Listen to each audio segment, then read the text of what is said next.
అమ్మాయి గారి సిగ్గుగా ఉందా? సిగ్గుగానే ఉంది. ఈ గదిలో ఉక్కగాను ఉంది. ఓ సింతే కదా, కౌగులిస్తే సిగ్గు పోతుంది, ఆ కిటికీ తలుపులు తెరిస్తే ఉక్క పోతుంది.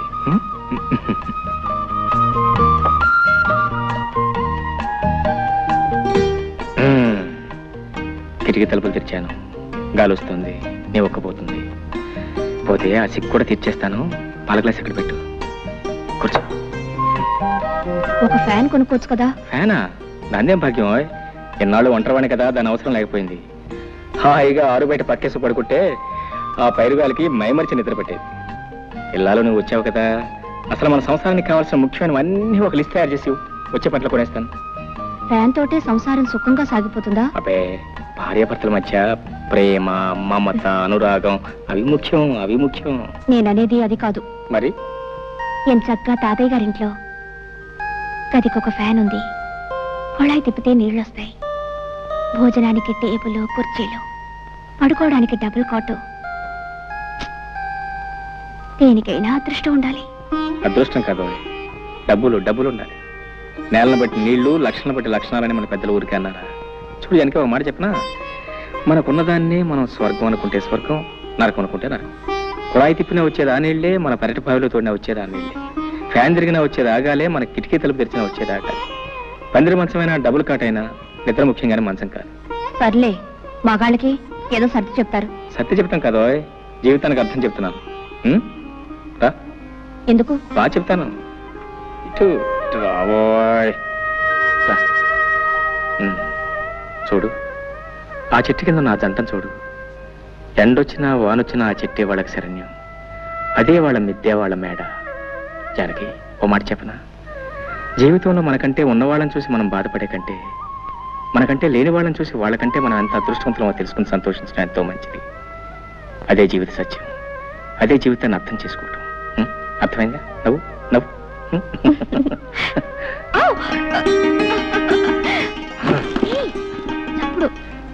చప్పుడు నువ్వు పట్టించుకోకూడదు.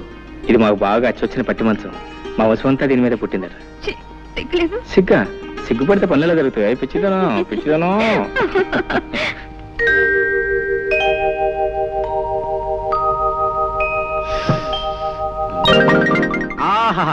స్వాగతం, సుస్వాగతం. రా. నాకసలు పెళ్ళే అవదని, పిల్లనివ్వని ఈ ఊళ్ళో చాలా మంది కారు కోతలు, రైలు కోతలు కూడా కూర్చారు. అందుకే నేను సీక్రెట్ గా పెళ్లి చేసుకున్నాను. ఏ అమ్మాయితో నా చెయ్యి పట్టుకుంటే 500, కాలు పట్టుకుంటే 600 జరిమానాలు వేసి నావి 10 ఎకరాలు తినేశారు. రేపటి నుంచి నీ కాళ్ళు చేతులు నడి సెంటర్లో రోజుకి 100 సార్లు పట్టుకుంటాను. ఎవడేం చేస్తాడో చూస్తాను. రా.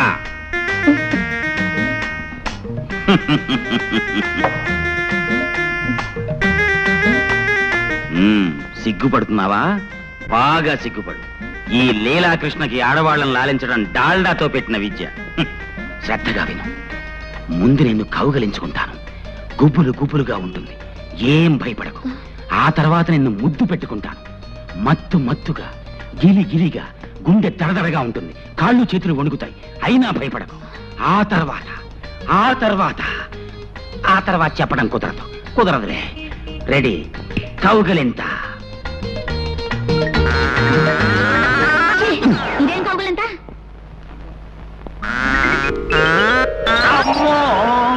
కౌగులింతంటే ఇలా ఉండాలి. ఓర్ నాయనో. సరే, ఇప్పుడు ముద్దు పెట్టుకుంటాను. ఇదే ముద్దు? ముద్దంటే ఇలా ఉండాలి. ఓర్ నాయనో, ఈ దేవుడోయ్, నా కొంప ముంచావు కదే. ఏమి, నీకు ఇవన్నీ ఎవరు నేర్పారో చెప్పు. మా బావ. శ్రీకృష్ణ, నాకు ఏమిటి పరీక్ష? బయటికి పో. నిన్ను మీ బావని సెంటర్ చూసి పడి చేస్తాను. పో. ఏమిటండి కేకలు? బావన తర్వాత ఇట్టంటే ఆటలు ఆడుకోరా? కౌగిలించుకోవటం, ముద్దు పెట్టుకోవటం ఇవన్నీ ఆటల. పాపప్పలే, పాపాత్మురాల. పో. మీ మొహం. చిన్నప్పుడు బావ మరదలు ఆడుకునే బువ్వాలాటలండి. చిన్నప్పుడా? అంటే ఇంతప్పుడా? అమ్మయ్యా, బతికించావు కదే. మీ బావ ఎక్కడున్నాడు? మిలిటరీలో. తేడా వదిలిపోయింది. నీకెప్పుడు నా బొవ్వాలాట్లు ఆడుకోవాలంటే నాతోనే ఆడుకో, ఇంకెవరితోనూ ఆడుకో. పడుకో, కళ్ళు మూసి పడుకో. జ్యోతి, నా మంచి చెల్లి, బావ పొలానున్నాడు. ఈ క్యారేజ్ పట్టుకెళ్ళి బావకిచ్చిరా. మీ ఆయనకి నేనెందుకు ఇవ్వాలి? ఏ నీకు బావ కదంటి, మంచి తల్లి. తాతయ్య 2 రోజుల నుంచి కబురు చేస్తున్నాడు. నేను ఒకసారి వెళ్ళొస్తాను. నువ్వు పట్టుకెళ్ళకపోతే అల్లుడు గారు ఏమన్నా అనుకుంటారు. నువ్వే పట్టుకెళ్ళు. బావ చాలా మంచివాడమ్మా, ఏమనుకోడు. నా మంచి చెల్లి కదూ. అలాగేలే, కాకా పట్టుకుని వెళ్ళు. మీ పెద్ద కూతురు గారు వంట రుచి చూద్దాం.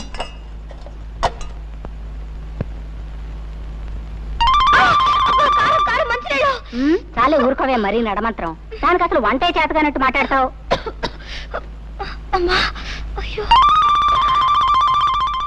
అబ్బా, ఈ వంట తింటే మీ బావు పని అయినట్టే. నేను వేరే క్యారేజీ పెడతాను, పట్రా. ఇదేంటి నువ్వు వచ్చావు? మీ అక్క ఏమైంది? జమీందార్ తాతయ్య గారింటికి వెళ్ళింది.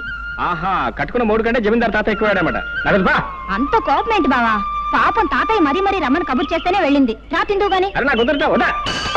ఇవాళకి అక్కని క్షమించే బావా, రా. సరే, ఇవాళ ఒక్కనాడు క్షమిస్తున్నాను, రేపటి నుంచి క్షమించను.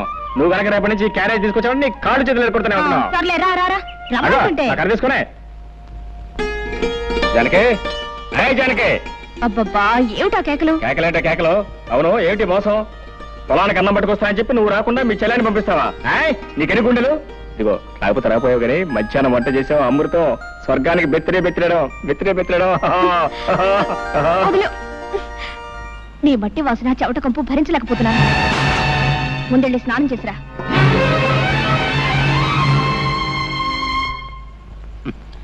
నువ్వు చెప్పినా చెప్పపోయినా నాకంతా తెలుసు మురళి.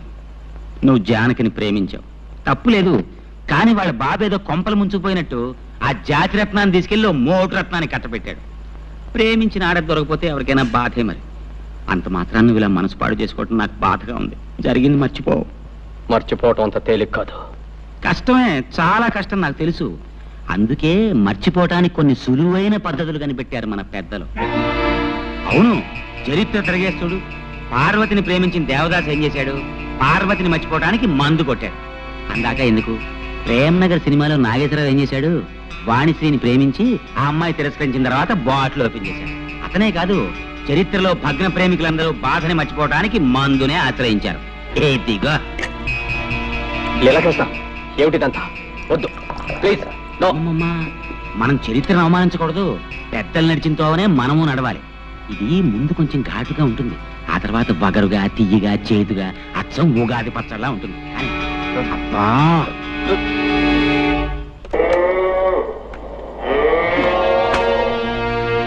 ఏమిటి? గడ్డేశాను, నీళ్లు పెట్టాను, ఇంకేమిటి నీ గోళ? ఉంటుంది పని చెప్తాను.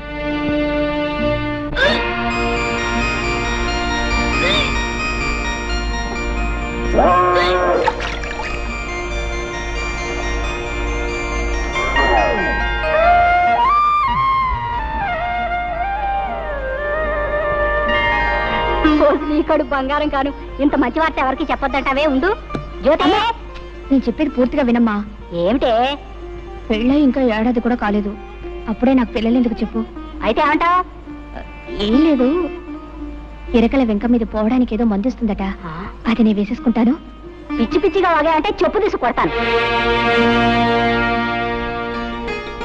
బావా, నేను ఒకటి అడుగుతాను, నువ్వు కాదనకూడదు. అయ్యో రామ, భార్య కాస్త ప్రేమగా అడిగితేనే ఏమో కూడా ఏం కాదనలేడే. ఇంత గట్టిగా కౌలించుకుంటే ఏం కాదంటాడు? ఏం కావాలి చెప్పు. మరే మరే మరి గుండి కావాలా? అదేం కాదు. గుండి కావాలా? అదే కాదు. ఏం కావాలో చెప్పు. మరి మరి మరి పెళ్ళైన ఏడాదికి పిల్లలు పుట్టే వాళ్ళ మీద నీ అభిప్రాయం ఏమిటి? ఏడాదికి పుడితే అదృష్టవంతులు, 9 నెలలకి పుడితే మంచి కష్టజీవులు అనమాట. 4-5 సంవత్సరాల తర్వాత పుడితే వాళ్ళ మొహం, వాళ్ళ గురించి కూడా ఒక అభిప్రాయం, ఒట్టి బద్దగిస్తులు అనమాట. అవును, నువ్వేదో అడుగుతాను చెప్పి ఏమిటి అడుగుతావేంటో? మర్యాదగా చెప్తావా లేకపోతే వెళ్ళి నీళ్లు పెడతావా? అబ్బా, నీదంతా కంగారే, ఏది సరిగా వినవు. ఏది నువ్వు చెప్తే కదా వింటాకే. చెప్పు. నేను నెల తప్పాను. తప్పగా నీళ్లు పెట్టవా? అబ్బా, ఏది అర్థం కాదు. 1 నెల కాదు, 3 నెలల వరుసగా తప్పాను. 3 నెలలు కాబట్టి 6 నెలలు తప్ప. ఇప్పుడు ఏం పోయింది, తర్వాత మాట్లాడుకోవచ్చు. వెళ్ళి నీళ్లు పెట్టు. నా చెమట పడి చూస్తుంటే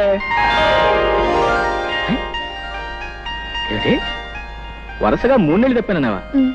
3 నెలలు? అది కాదు బావా, నేను చెప్పేది కాస్త ఆలోచించు. ఏంటో ఆయన నువ్వు చెప్పేది నేను ఆలోచించేది. నోరుమూసిపడగా నిద్ర వస్తుంది. మరీ ఇంత తొందరగా పిల్లలు ఎందుకు చెప్పు? ఇంకా చిన్న పిల్లవి. అవును, ఈ మాట చెప్తే మీ అమ్మ ఏదో అందన్నావు, ఏమంది? చెప్పు తీసుకు కొడతానంది. ఏటో చెప్పు తీసుకు కొడతానంది. మీ అమ్మ కేవలం మాటల్లో ఉంది, నేను కొట్టి చూపిస్తానేమనుకున్నావు? లీలాకృష్ణ గారు, మీకు శుభవార్త. మగపిల్లాడు పుట్టాడు. సంతోషం అండి, చాలా సంతోషం. ఉండండి, మీ ఫీజు ఇస్తాను. గురువు గారు, నాకు చిన్న అనుమానం. అవకాశం ఇచ్చాను, అడుక్కో. ఏం లేదు, మీకు పెళ్ళై 9 నెలలు అవ్వలేదు కదా, అప్పుడే పిల్లాడు ఎలా పుట్టాడండి? ఓర్ నాయనోయ్, డాక్టర్ గారు, ఇది అన్యాయం, మోసం, దగ, కుట్ర. మీకు నేను ఫీజు ఇవ్వను. ఏమిటండి మీరు అనేది? పెళ్ళైన 7 నెలలకే పిల్లాడు ఎలా పుడతాడండి? అంటే నా భార్య చాలా ఊరుకోండి, అన్యాయంగా మాట్లాడకండి. కొంతమందికి ఇలా నెలలు నిండకుండానే పిల్లలు పుడుతూ ఉంటారు. అంతేనంటారా? అంతే. ఇదిగోండి మీ ఫీజు. థ్యాంక్స్.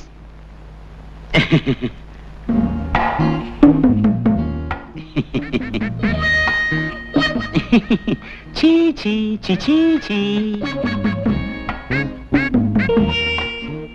ముక్కు నాదే, మూతి నాదే, కళ్ళు నాదే. భలేవారేనండి మీరు. అబ్బాయి అచ్చం మీ పోలికే. నా పోలికి రాతే ఇంకెవడి పోలికి వస్తుంది? చెప్పు తీసుకొడతాను.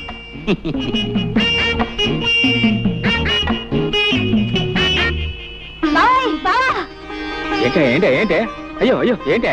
ఈ మహారాజు గారికి మహాలక్ష్మి పుట్టింది. నా కూతురు పుట్టిందా? ఇదిగో ఈ 100 రూపాయలు తీసుకుని మీ ఇష్టం వచ్చిన సరదాలు ఏమైనా చేసుకోండి.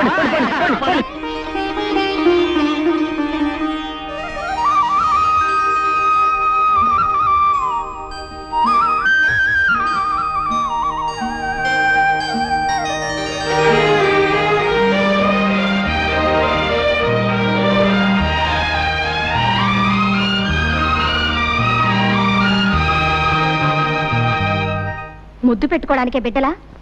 ఎలాగైతే కన్నావులే గొప్పగా. పిల్లకి స్నానం చేయించడం కూడా రాకపోతే ఎలా? ప్రతిరోజు ఎవరొస్తారు ఈ పనులన్నీ చేయడానికి? చిచి, ఇదంతా నాకు అలవాట్లేదు. ఆహా, నాకు మాత్రం ఉందా? నేనేమన్నా 5-6 కన్నానా? ఆడదన్న తర్వాత ఇవన్నీ తనంతట తనే నేర్చుకోవాలి. బావా, ఓ పంచే, పిల్లకు నీళ్లు పోయడం, పాలు పట్టడం ఇవన్నీ నువ్వు నేర్చుకో. ఇదేదో పెద్ద పని అయినట్టు. ఇంతలా పెళ్ళానికి సేవ చేయడం నేర్చుకున్నవాడిని బిడ్డకు నీళ్లు పోస్తే ఇద్దరు పుస్తలేనా? నువ్వు రాకపోతే ఎవరు చేసేవారు? నేనే కదా మీ అక్క చేస్తా. మీరిద్దరూ కలిసి నన్నే వెగతాళి చేయక్కర్లేదు.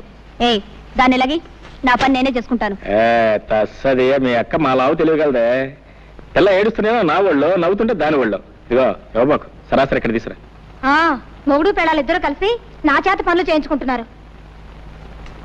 అబ్బా, ఇవాళ చాలా స్పీడ్ గా ఎక్కిపోతుంది. ఏమిటిదంతా? ఏముంది, ఇది పకోడీ, ఇది మందు, ఇది గ్లాస్. ఇతను మురళి, నేను మాత్రం లీలాకృష్ణ. నువ్వు లీలాకృష్ణుడివి కాదురా, ఈ ఇంటికి పట్టిన చీడ పురుగువి. ముందు బయటికి పో, బయటికి పో. మురళి, నువ్వు చదివిన చదువంతా ఏమైంది? ఈ తాపుడేమిటి, ఈ వరుస ఏమిటి? తాతయ్య నీ కోసం ఎంత బాధపడుతున్నారో తెలుసా? అనుకుంటే అంత బాధే. బాధల్లోనే పుట్టాం, బాధల్లోనే పెరుగుతున్నాం, బాధల్లోనే పోతాం. అసలు ఈ ప్రపంచమే బాధల్లో ఉంది.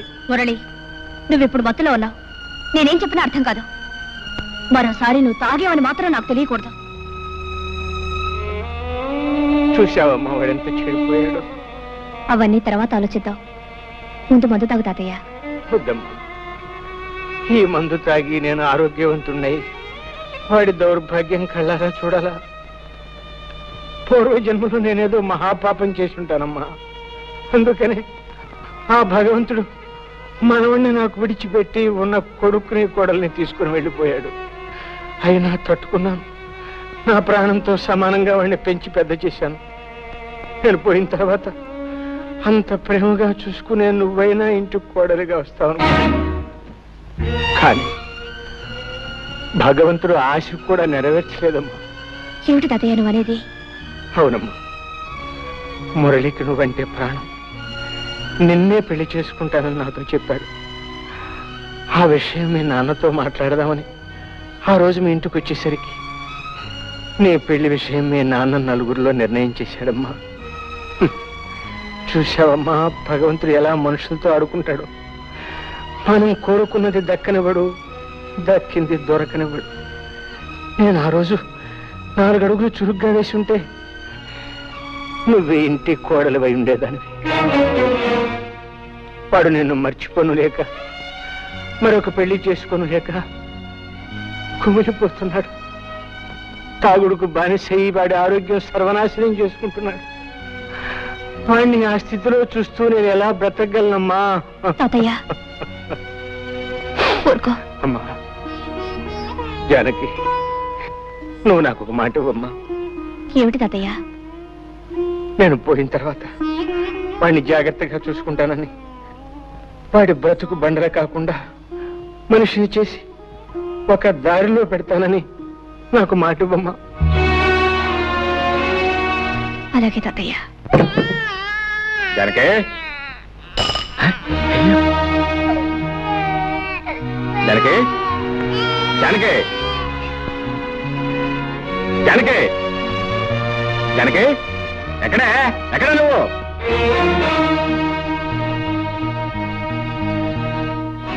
ఎక్కడికి వెళ్ళావు? తాతయ్య గారింటికి వెళ్ళాను. ఈ శనిగ్రహం అప్పుడే లేచిపోయిందా? ఎవరు శనిగ్రహం? ఎవరు శనిగ్రహం? పసిబిడ్డను ఇంట్లో ఒంటరిగా వదిలిపెట్టి పెత్తనాలకు వెళ్ళిన చాలక ఇంకా శనిగ్రహం అంటున్నావా? శనిగ్రహం అని. నేను వెళ్ళేటప్పటికి నిద్రపోతుంది. అవును, నువ్వు వెళ్ళేటప్పుడు నిద్రపోతుందని, నువ్వు ఇంటికి వచ్చే వరకు నిద్రపోతూనే ఉంటుంది అనుకున్నావా? నేను రావటం కొంచెం ఆలస్యం ఏమైతే తెలుసా? ఉయ్యాలంచి కింద పడేది. ఉయ్యాల్లోంచి కాకపోతే మేడ నుంచి పడ్డానికి మనకి మేడలు లేవుగా. తప్పు చేసిన కాకుండా ఏమిటా పెడసరుపు సమాధానం? తాతయ్య కొంట్లో బాలేదు.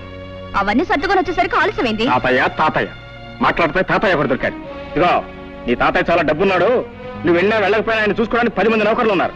నువ్వు ఆయన గురించి ప్రత్యేకంగా ఏం తాపత్రపడాల్సిన అవసరం లేదు. ఇదిగో చెప్తున్నాను, నువ్వు మళ్ళీ ఆ ఇంట్లో అడుగు పెట్టడానికి వీల్లేదు. ఎందుకు వెళ్ళలేదు? వీల్లేదంతే. వెళ్తే ఏం చేస్తావు? పళ్ళు రాలగొడతాను.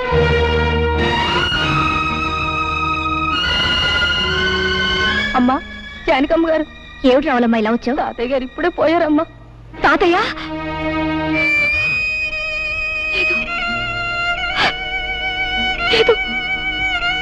తాతయ్య గారు పోయారు? అవును బాబు. ఎప్పుడు? ఇప్పుడే. సరే నువ్వు వెళ్ళి, మేము వస్తాం.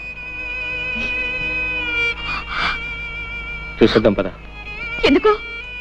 బ్రతికున్న మనిషిని చూడడానికి వెళ్తే పళ్ళు రాలగొడతానన్నావుగా. ఇప్పుడు ఆ శవాన్ని ఆఖరి చూపులు చూడడానికి వెళ్ళాలా? నీ మనసు ఇప్పుడు శాంతించిందా? నేను రాను, నువ్వు వెళ్ళు.